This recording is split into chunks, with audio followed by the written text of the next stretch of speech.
For more on how immigration is affecting communities across the U.S., we turn now to two Democratic mayors, Chicago's Brandon Johnson and Denver's Mike Johnston. Gentlemen, welcome to Face the Nation.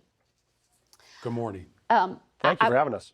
Thanks for joining us. And Mr. Mayor of Chicago, I want to put to you a question about what seems to have developed overnight. There are reports of a plane from Texas landing in Chicago carrying more migrants that arrived around 1 a.m. I'm wondering if Texas officials gave you any heads up. Who's on the plane? What happens next?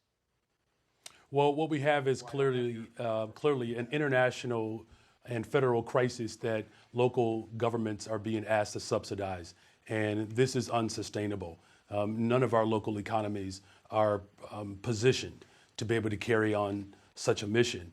And what we have attempted to do is to create structure and some coordination around this humanitarian crisis. And unfortunately, the governor of Texas, Governor Abbott, is determined to continue to sow seeds of chaos. And last night and several nights before, a number of buses continue to arrive in the city of Chicago and throughout the country without any coordination. And now he's taken on this very dangerous task of placing individuals on airplanes and flying them into our various cities.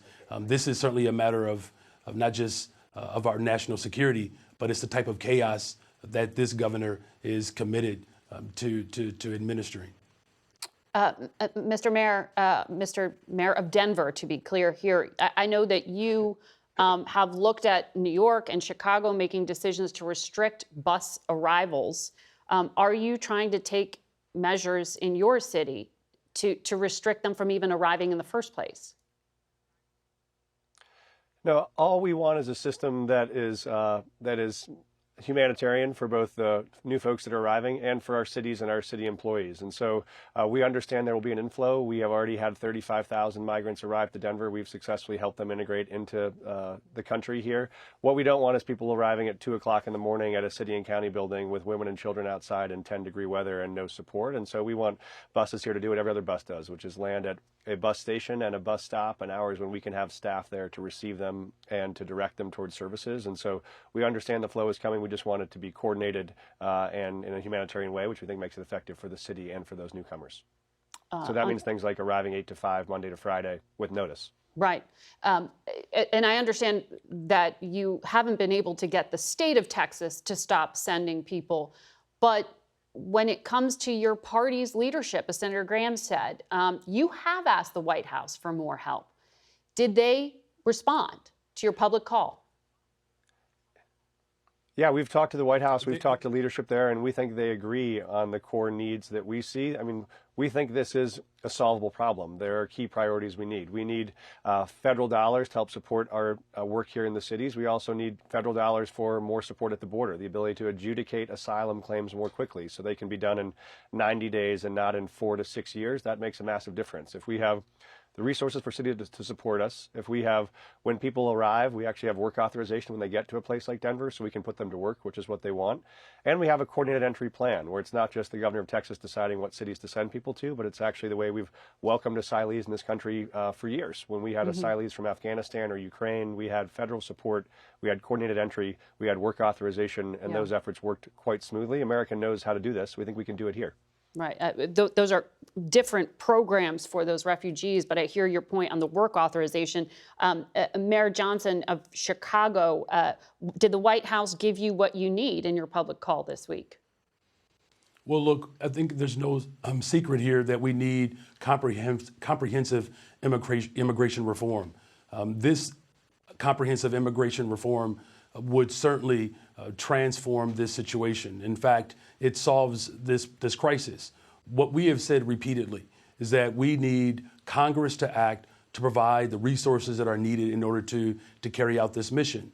But what we can have is a governor in the state of Texas acting the way he is acting. And quite frankly, the rogue buses that are being dropped off across this country in the middle of the night, leaving people with no real support at all, no coordination with the local municipalities. That type of chaos is It's certainly dividing our country, and we need better coordination between all levels of government to be able to respond to this mission. When you reach out to the governor, I'm assuming you have, do you get any response?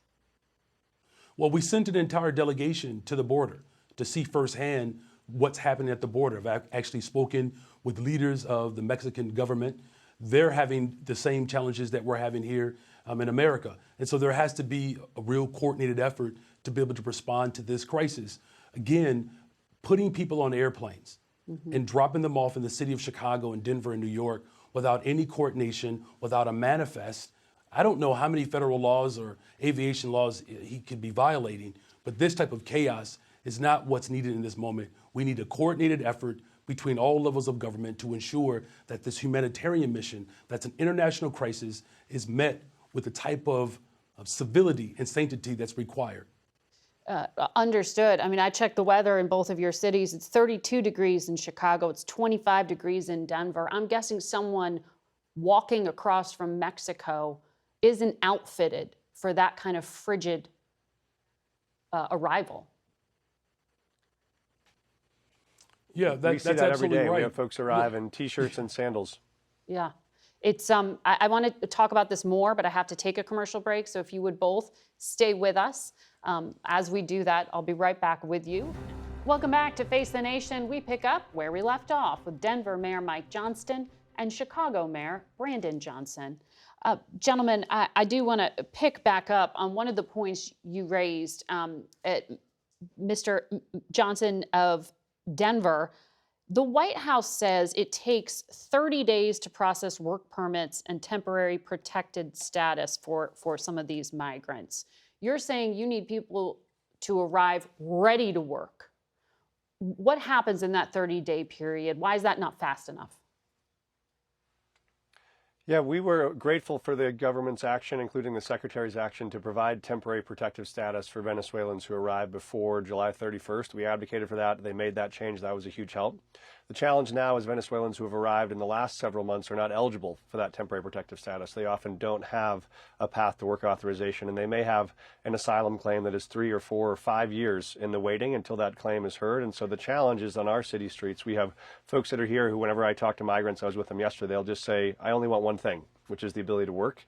And we have employers calling me every day saying, hey, Mayor, I have open jobs. Can I please hire these folks? But we have folks that right now are currently without a path to work authorization.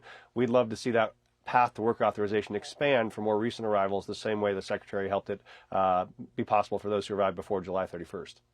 And that was done through federal authority, through the administration, but changing the law would require Congress to alter some of these programs. I thought it was interesting, Mayor Johnson of Chicago, you also made the point that when it came to Afghans and Ukrainians, they arrived without a problem in your city, and that you would like to replicate that program for everyone. That's exactly right. There are 30,000 Ukrainian refugees that are in the city of Chicago right now. The difference is, of course, they were fully supported by the federal government, and they were able to acclimate themselves and integrate into our economy. We have a number of asylum seekers from Central and South America and the continent of Africa. And the question is, why are we not providing that same support and treatment? Here, look, the bottom line is this. We need Congress to act, and we need them to do it expeditiously. But we cannot have the type of chaos that continues to come from the state of Texas.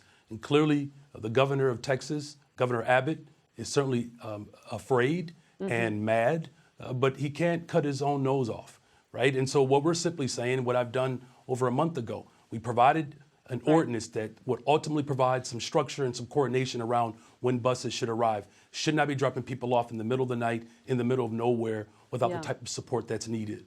Very quickly before I let you go, I read Mayor Johnson of Chicago, less than 2 weeks ago, a 5-year-old boy died after falling ill at a migrant shelter in your city.